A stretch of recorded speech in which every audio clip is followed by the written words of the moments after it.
The Egyptian president discusses the Horn of Africa developments and Red Sea security.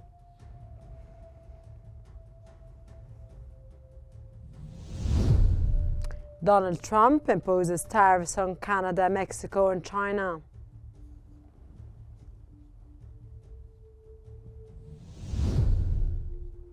And Russia shoots down 44 Ukrainian drones and targets military airfields.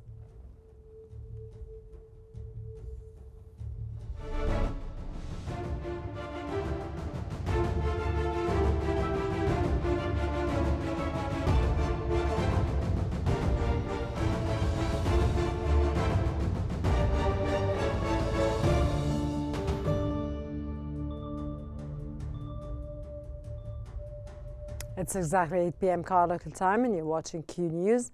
We begin today's bulletin with the latest developments in the Middle East and North Africa region. Egyptian President Abdel Fattah al-Sisi has met today with the Foreign Minister of Djibouti, Mahmoud Ali Yusuf, in Cairo to discuss developments in the Horn of Africa. The Egyptian President reaffirmed his country's commitment to supporting Somalia's unity and territorial integrity. The meeting also addressed security in the Red Sea region, with both sides agreeing on the need for joint efforts to secure the Bab el-Mandeb Strait and ensure safe navigation in the Red Sea.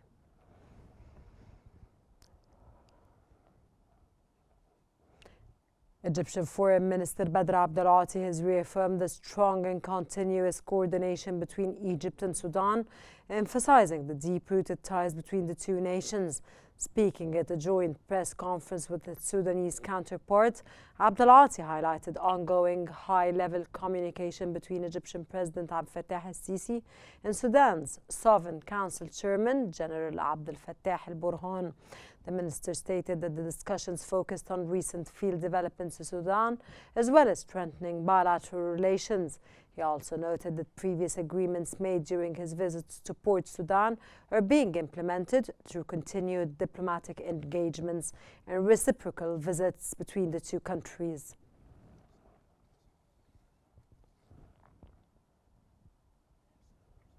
U.S. President Donald Trump has announced that Washington carried out a successful airstrike targeting a Daesh stronghold in Somalia.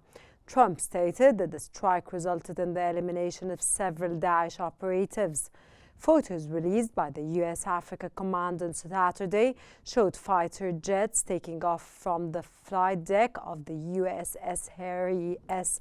Truman aircraft carrier for routine flight operations.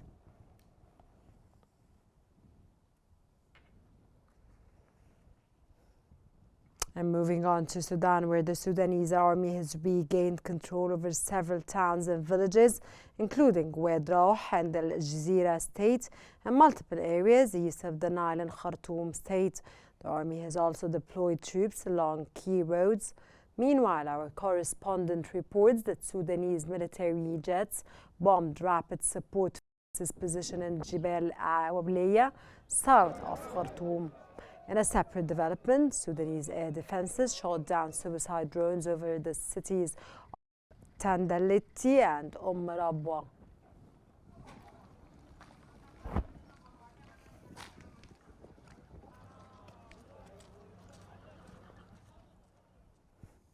And now we move on to the latest developments in the United States. Donald Trump is his name, and he's there to stay. As unlikely, impossible is now reality.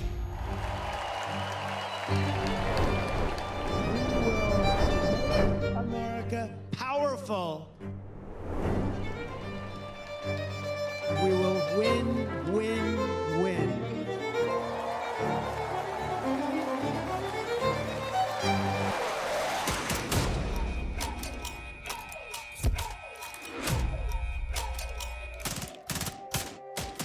And we will make America great again.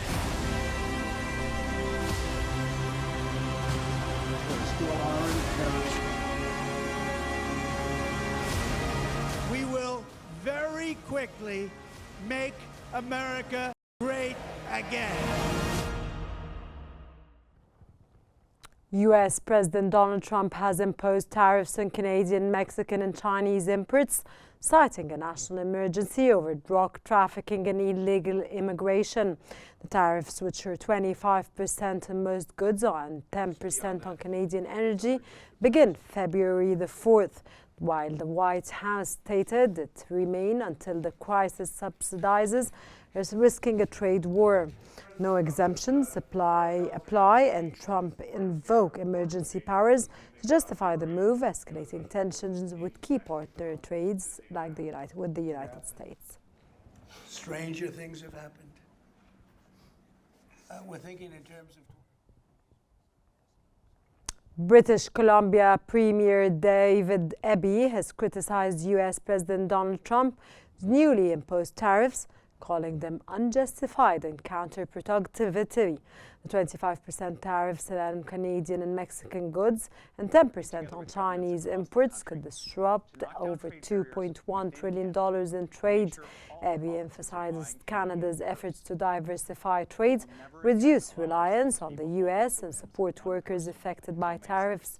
He assured British Columbians that economic growth remains a priority despite these trade challenges.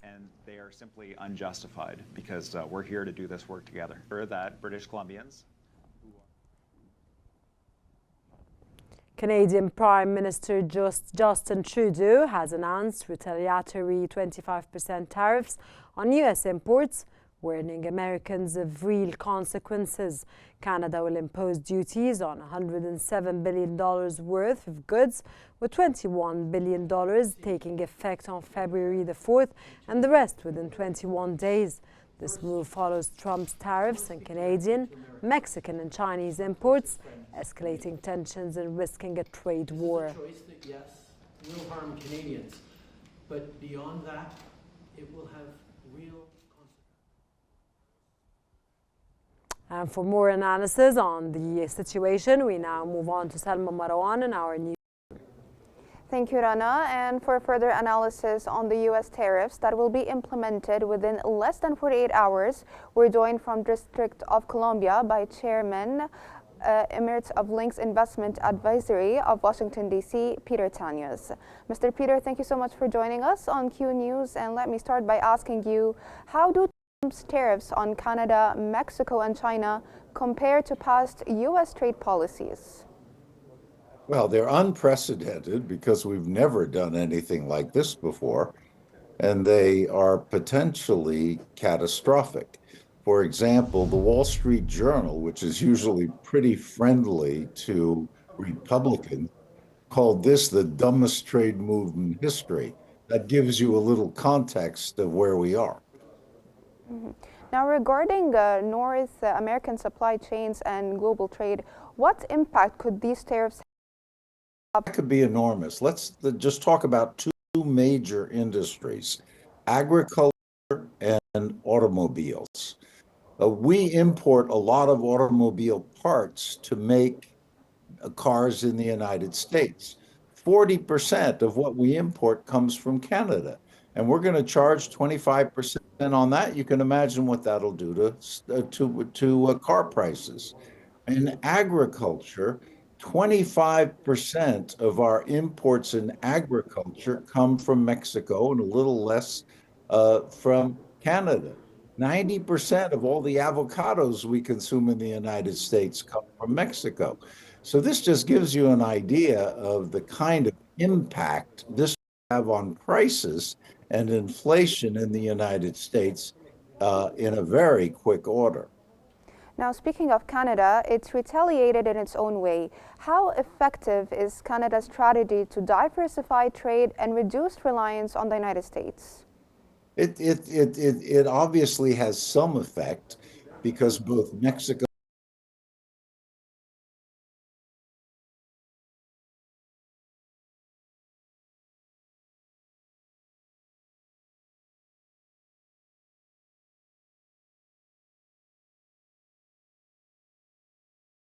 comprehensible.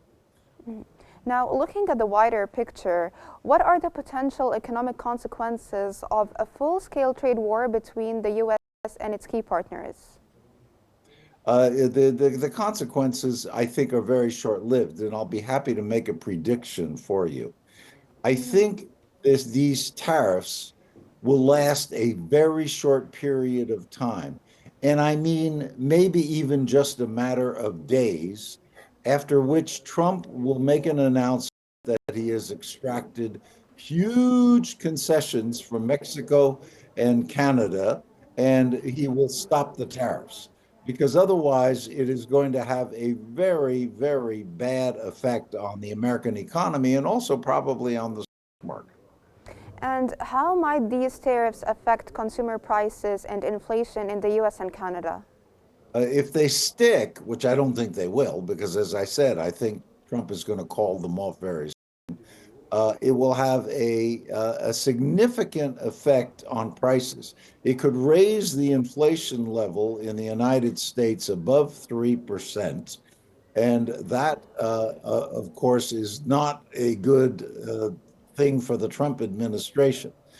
But they know this. I mean, there are a lot of smart people there, and they know that these effects are going to happen, which is why I am pretty convinced, and we can talk about this at a future date, that these tariffs are not going to last long at all. From a legal perspective, could Canada and Mexico take legal action against the United States at the World Trade Organization? Not really very likely. I mean, what are they going to get by taking legal action, which would probably be in courts for months and maybe even years? And if the United States decides to withdraw from the World Trade Organization, who is going to stop the United States from doing that? So that's not really an avenue for redress at all. Now, sir, I also have to ask you, what industries in Canada, Mexico, and China will be hit the hardest by these tariffs? We've been concentrating in this conversation on Mexico and Canada because these are 25% tariffs, which are huge. And as I mentioned earlier, the two biggest industries, but not the only ones, are going to be agriculture and automobiles, which employ 10 million people in the United States, just in the auto industry. However, the impact on China will be less because he's only imposed a 10% tariff on that.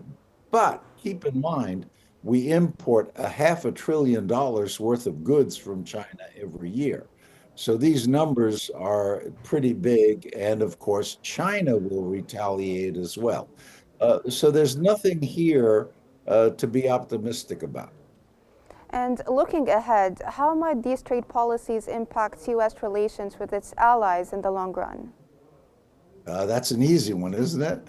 It doesn't, imposing these tariffs on our closest friends, namely Canada and Mexico, is not exactly a formula for great relations.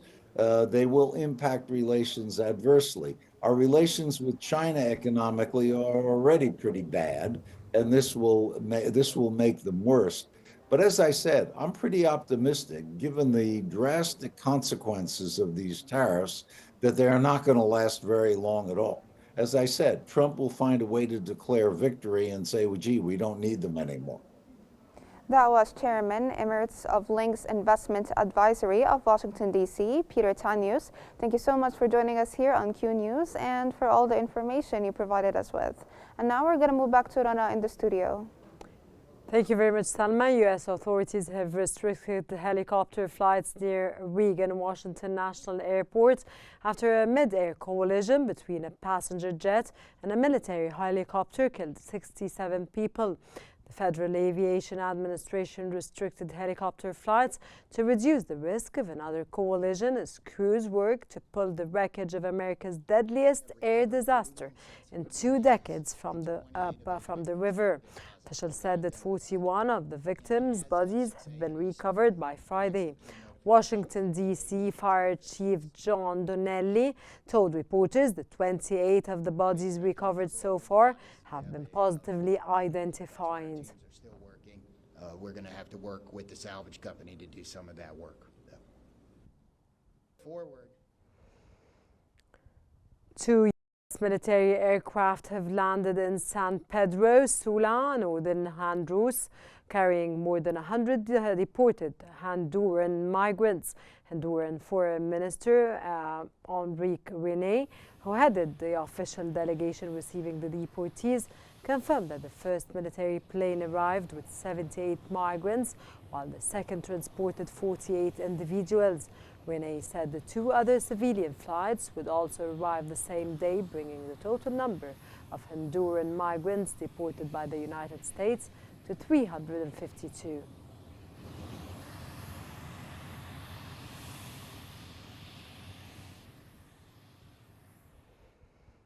Now we move on to the latest developments in the Russian-Ukraine conflict.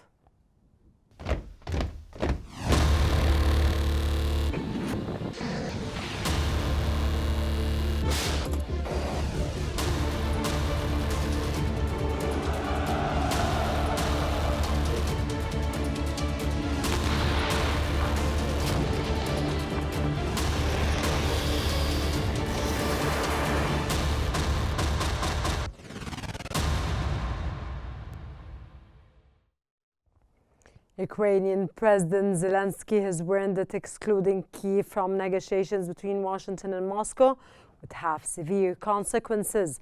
Zelensky called for intensified dialogue between Ukraine and the United States to develop a ceasefire plan. He urged US President Donald Trump to continue supporting Ukraine and to impose sanctions on Russia's energy and banking sectors to pressure President Vladimir Putin into negotiations. Хто нас в цьому підтримує. Однак дискусії потрібно. The Russian Defense Ministry has announced that its forces has shot down 44 Ukrainian drones and a US-made HIMARS rocket launcher in the past 24 hours.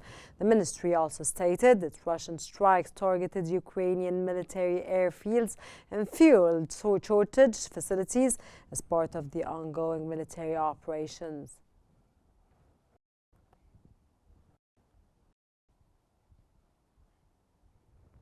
The Ukrainian military has reported that it intercepted and destroyed 40 out of 55 drones launched by Russia overnight. Meanwhile, Ukrainian media confirmed that Russian forces carried out nighttime attacks on the cities of Nikopol and Kharkiv in the region, causing material damage.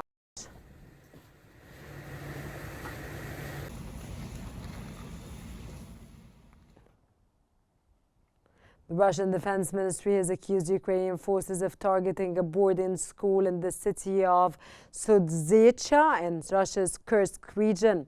The ministry described the attack as a war crime and an attempt by Kyiv to divert attention from its actions in the region.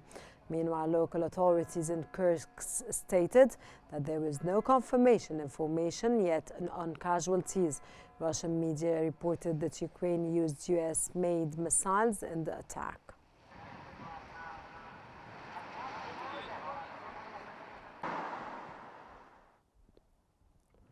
And now we move on to the latest developments in Syria.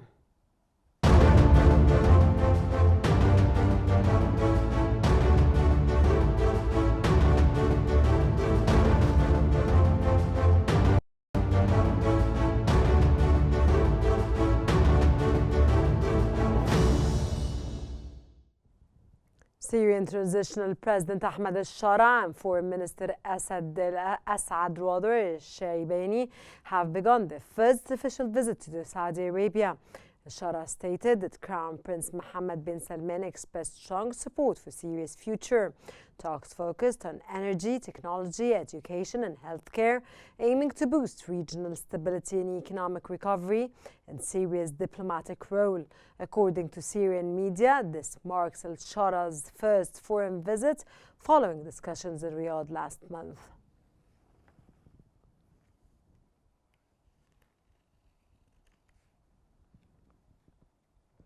The Washington Post has reported that Israeli forces have advanced 90 miles into Syria's demilitarized buffer zone. The report reveals that Israel is constructing military bases in the area, with satellite images showing installations similar to those in the occupied Golan Heights.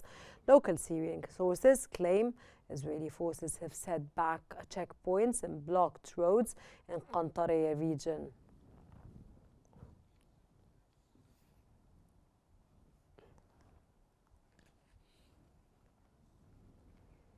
And now we move on to the latest developments in Gaza.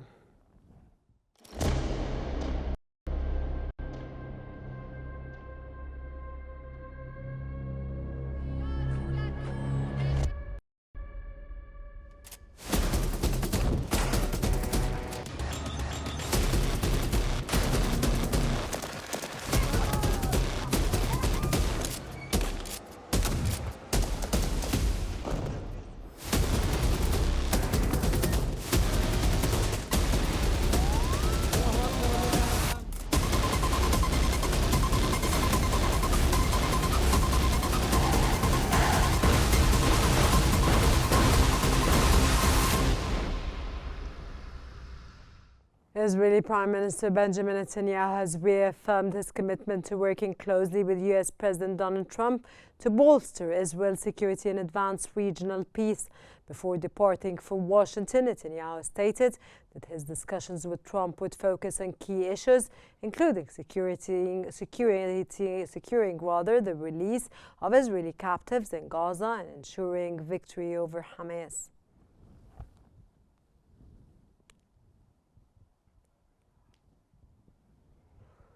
Israeli Finance Minister Bezalel Smotrich has emphasized the need for a decisive victory over Hamas, the return of all Israeli captives from Gaza, and strengthening of border security. In a message to Prime Minister Benjamin Netanyahu, Smotrich also urged an escalation of military operations in Syria and Lebanon, emphasizing the need to confront Iran to eliminate its nuclear threat. He further called on Netanyahu to impose Israeli sovereignty over the West Bank.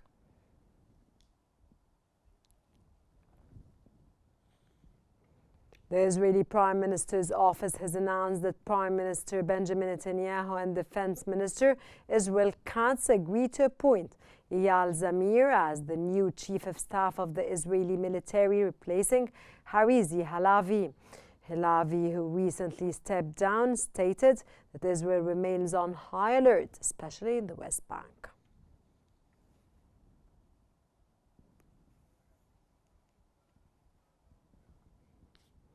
The Israeli occupation military has launched spread raids in the town of Tuman and El Farah, a refugee camp, deploying hundreds of soldiers and heavy bulldozers as part of an ongoing military operation. According to Al Qahira news correspondent, Israeli occupation forces imposed a curfew in Tamun, south to Bas, cut off the town's main water supply, and forced families to evacuate their homes.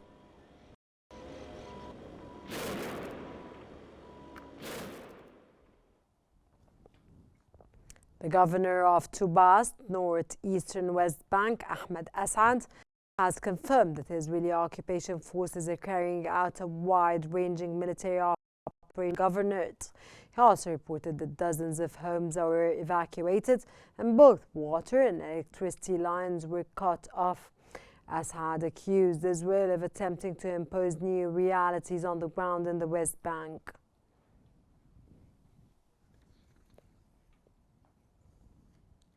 Palestinian was shot dead by Israeli occupation forces in Jenin refugee camp in the occupied West Bank.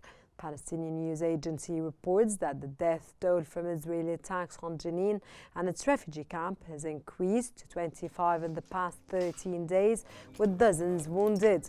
Meanwhile, the Israeli military confirmed it had targeted several locations in Jenin and Qabtiya in the ongoing military operation.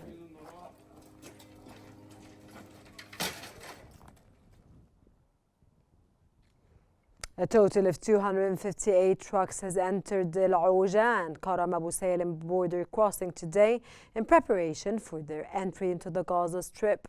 Among them, 17 trucks carried fuel supplies, according to Al Qahira news agency correspondent.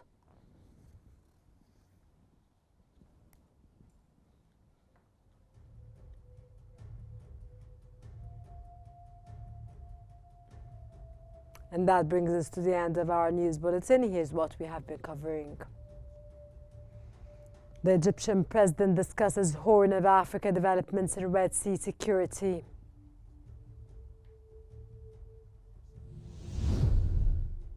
Donald Trump imposes tariffs on Canada, Mexico, and China.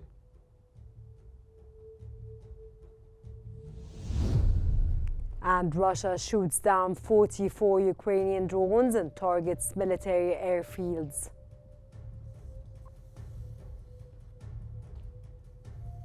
This concludes our news bulletin for tonight.